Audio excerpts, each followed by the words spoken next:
Hey y'all, it's me again, Valerie, and welcome back to my yarn room. Yay!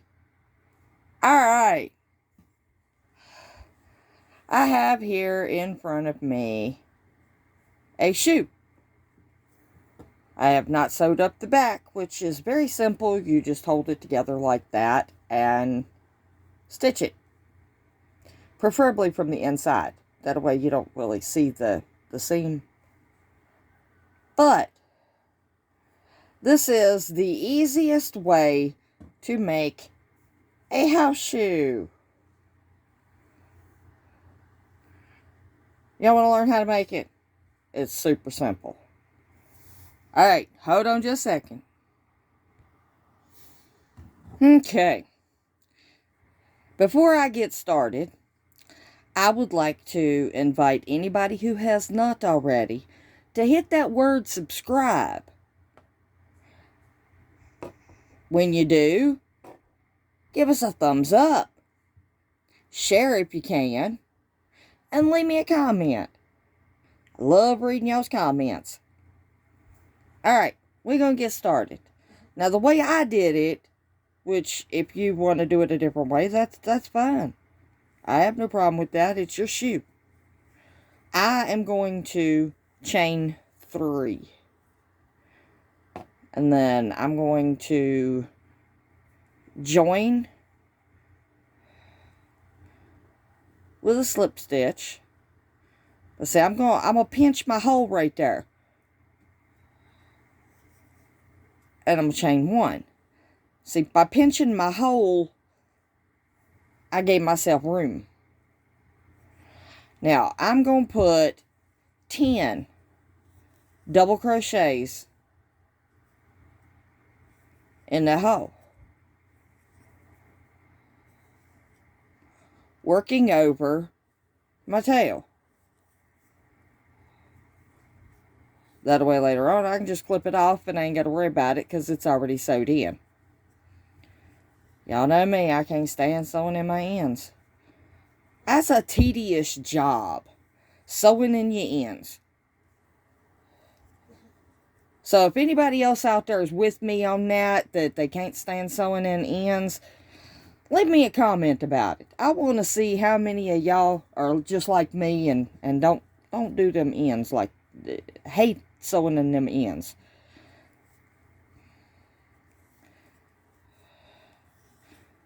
Alright, this will be number 5. I'm going to pause and come back when I got all 10. I got 5 right now. Okay, I got all 10. And what I'm going to do is I'm just going to slip stitch here into the top of the first double crochet. Because after we did our little circle, that chain 1 did not count as a stitch. And I'm going to chain 1, which, again, does not count as a stitch. Now, you see, we got a big hole right there. But what I'm going to do, just like with the magic ring, I'm going to take that tail and I'm going to pull it. And it does. It don't close it all the way, but it closes it quite a bit. Alright, now with this round, we're going to go around, starting right there where we did that chain 1. And we're going to work 2 double crochets in every single stitch. So I got 2 right there where I did that chain 1. So now we got to go to the next one and do 2.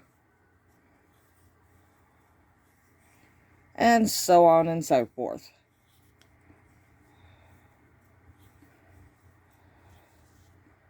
Alright, so I'll meet you back when we get around here.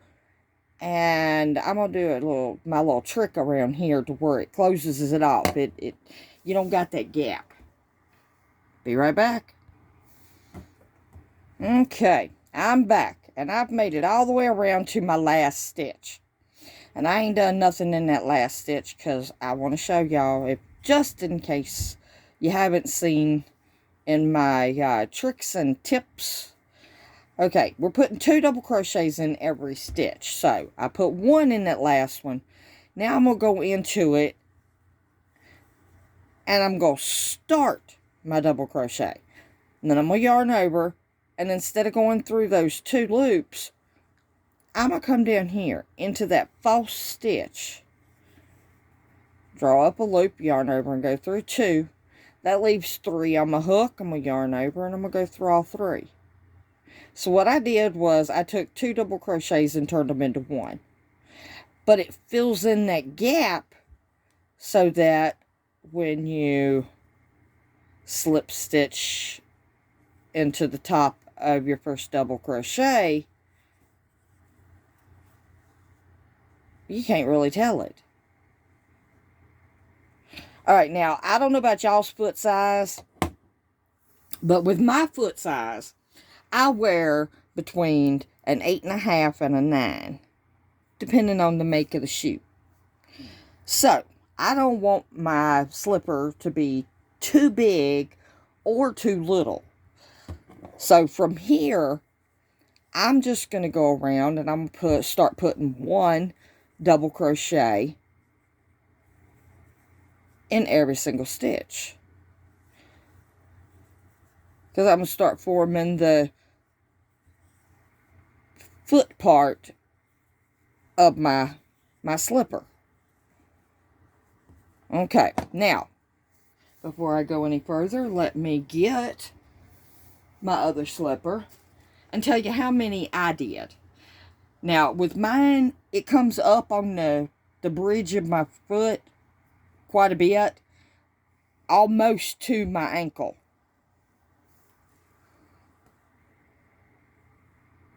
So, that's my first round of 10. That's my increased round, and there should be 20. And every stitch after this should be 20, if you're following along with me. If you have a fatter foot, you have a different stitch count. Make it according to your foot size, or the foot size of who you're making it for. Okay, and I did 1, 2, 3, 4, 5, 6, 7 rows of just 1 double crochet in every single stitch. And I'll meet you back when I get that done.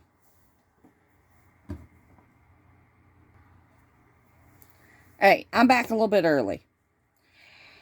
I've only got 1 row of my 1 double crochet in every single stitch. But I wanted to show you, over here on the end, you do the same thing. You do half of a double crochet in that stitch. Then you yarn over, and instead of drawing through those 2 loops, you go down here in that false stitch, draw up a loop, yarn over, go through 2, yarn over, go through all 3, then you slip stitch and chain 1. And again, it pretty well hides the seam. Alright, now, y'all just keep on working until you get the body of your slipper done. And see, that's how wide it's going to be. So, I think that's pretty wide for a slipper. And you should have, if you're following along with me, you should have 20 stitches. Alright, I'll be right back. Alright, I'm not done with all my rows, but I got a little anxious, so I'm back. Alright, now, there's your seam. Okay? Yeah, you can see it, but not as much as if you didn't do that little trick I just said. Alright, now, what we're going to do is we're going to work on the back of the house shoe. Because we got the toe and stuff done. So we want to work on the back now. But we got to leave an opening here for our ankle. So, what my suggestion is, get your yarn and your hook. Once you get it as long as you want to go up on the bridge of your foot,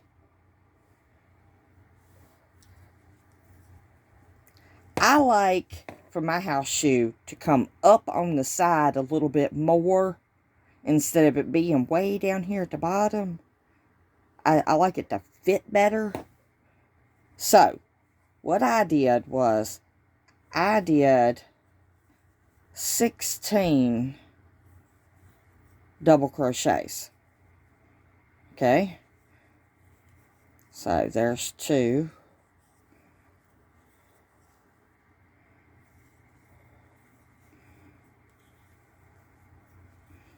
3.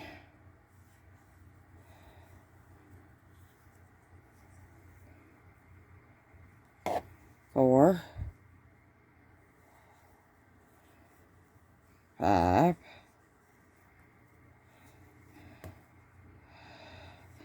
6.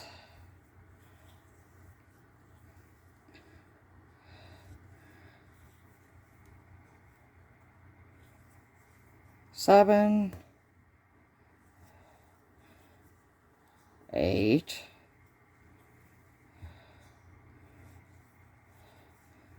9.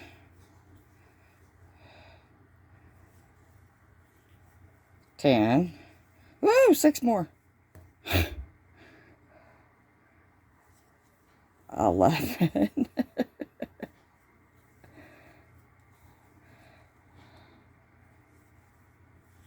12.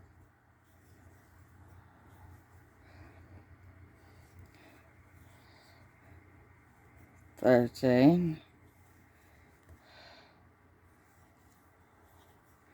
14. 15.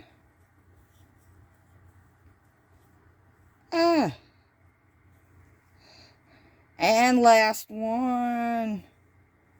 Woohoo! 16. Now see, that left plenty of an opening for your ankle to go in. Okay? Now, I'm going to attempt to do something.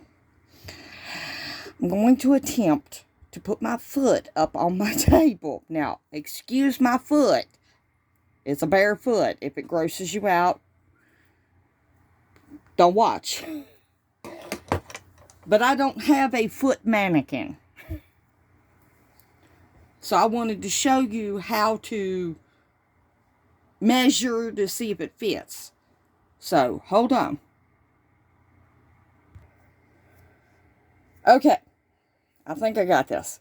Now, as you're making the slipper, after you get a couple of rows from the toe down, put it on. Measure it. Now, see, I wanted mine to come about 1 inch from my ankle. But I wanted it to come up more on the sides instead of being way down here. So, I did 16. And it comes up pretty good on the sides. Now, once you get it all the way back here to the heel. Okay? Do as many rows as you need to get it back here to the heel. And then just take it off, turn it inside out, whip stitch this up from the inside. And if you want to, you can even make like a little chain, long chain, and have it come around and tie so that the heel won't slide on you. And it'll come around and tie right here. That'll give it a good design element. You can put you a fancy like shell border going around it. You can do it in a different stitch. You can do it in a variegated.